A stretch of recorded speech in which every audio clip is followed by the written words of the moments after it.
Hello everyone, welcome back to another West Coast Pacific Railroad update. Today we're going to be going over the Southern Pacific 2884 Yellowstone AC9 steam locomotive 3800. This locomotive is being rebuilt. As you can probably see, it doesn't look like the old model, and if you kind of look through like old, videos or something, you can tell that this is probably a huge improvement compared to my last build, which was like a good, or which is a good 2 years ago or something, 2 years old or something. But let's get into it. So what I've done is I've tried to apply more logic to this locomotive than I guess I was before. Instead of just placing blocks for like the little stairs here, I kind of just added more blocks and add bolts to make it look pretty. Because, why not? I guess that's kind of how they work, I guess. Made this kind of curve here. This whole pilot plow thing was like surprisingly done by me. I thought it was gonna be hard, but it was rather easy. Now don't get me wrong, this is a pretty sloppy job since you can kind of see the individual like blocks that I used to kind of curve out the shape, but I mean it's better than what I had in the last model. So but I'm improving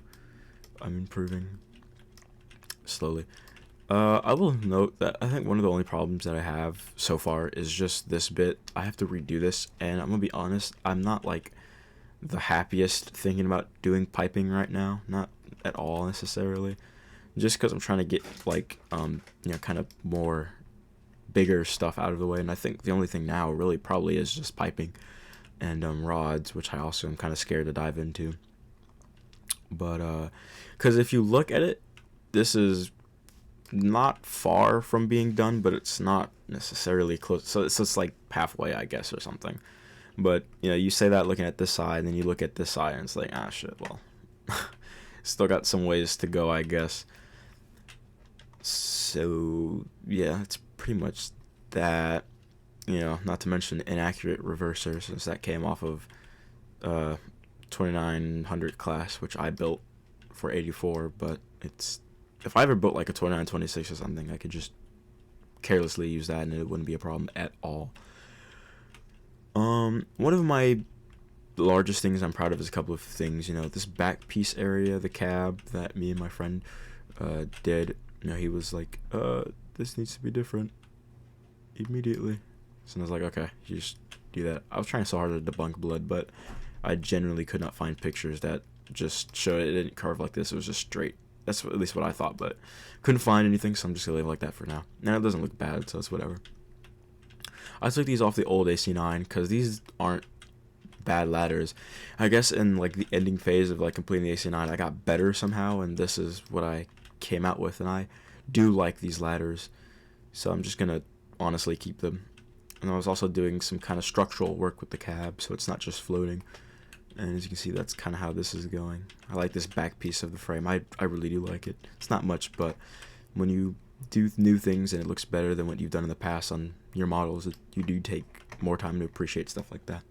Trailing truck is definitely a big improvement from the old one. For sure, a huge improvement. Now, it's not totally 100%, a billion% accurate, don't get me wrong. But I mean, for someone who's not trying to be like 100%, yeah, this is like down to the last like atom like accurate. No, it's just I'm just building something to drive, mate. But moving on, the boiler and stuff, or the inside of the boiler, will be probably one of the biggest changes on this locomotive, because if you remove this, you get all of that, and that's like all redone. I guess this is like very unnecessary, I think, but I don't necessarily care, because I'm doing it not just for I guess everyone else's pleasure to like see this, but I'm also doing this for me. So and if you didn't see, this pipe does kind of connect up to here, unlike the last one where it didn't. It goes up here. Delete this. I don't think I did this jacketing right at all. Yeah, no, that looks bad, but as you can see, this pipe does indeed connect.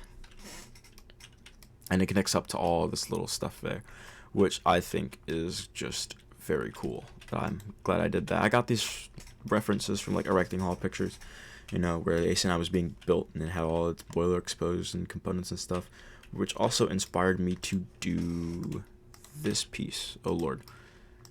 It inspired me to do, what the fuck? It inspired me to do this piece. Part of the superheating, which you can see here.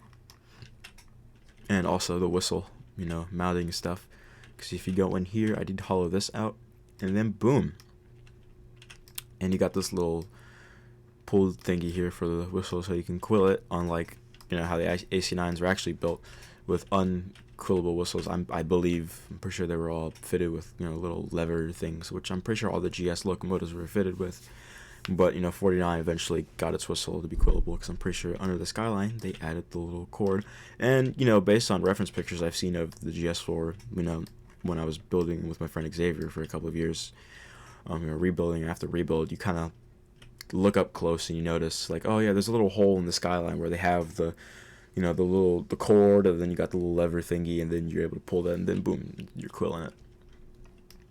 Which I'm pretty sure, if I think I'm like kind of stupid, honestly, now that I think about it, that's probably how the lever was set up.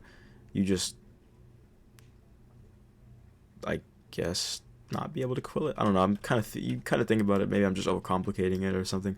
But I don't like the thought of pressing down my whistle like I would for, like, I don't know, a brake or something.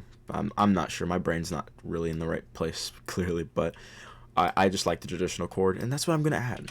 Right. So, well, if I remove this again, you'll be able to see that I'll have it set up under the Skyline here. I just have to kind of curve holes throughout the Skyline, and that'll work perfectly fine. And, you know, if you kind of go in here, I do have start of some boiler interior. This is like part 1 of part 2 of the other side. I think the other side's gonna be, yeah, right under here from that other piping that connects down here. And, you know, we got this kind of connecting up back here. I don't know what most of it does, but it's there, and I'm just kind of letting that chill. So, but we do got boiler tubes, goes throughout the boiler, and they're kind of just separate. And if you go through here, if you probably kind of already saw it, go up through here, and this is the steam dome. The only reason why it's covered is because of the boiler jacketing. I have to add the union to make that a hole. And same for the Skyline, since it's kind of messing that up. But without the boiler jacketing, you'll kind of see how that isn't a problem anymore, I don't believe. The only thing that's covering it is this little hole here. If I delete that and get rid of that, and then boom, you can see right through that, which I think is pretty cool that I implemented that onto this locomotive. So yeah, a lot of kind of more, you know, basic steam, you know, functions are being added. Obviously missing the Sanders, won't add that probably until later, but, you know, a lot of stuff is being added, and I'm pretty proud of the project so far. It's just, you know, I'm taking little mental breaks here and there, but that's okay. And, you know, obviously the cylinders are being kind of built from their bare structure, and then I'll add like the little sheeting later. So I'll make it pretty later. I'm just kind of getting basic steam stuff done. So that's kind of the project, or the direction I'm taking with this. But that's about all. There's not much else to the AC9 but all of that. You know, it's not, of course, perfect, but it will be in the future. Well, not perfect, but it'll be better in the future. So I'm going to thank you guys so much for watching this video. I'll get more videos out, hopefully maybe even some Storm Chaser episodes out in the future. We will see. I don't know what direction I'm taking with this channel, but I don't care. I know for sure this is one part of the direction I'm going in still. So I'll keep doing this now that I have my mic back, or a new mic. So thank you guys so much for watching this video, and I'll see you.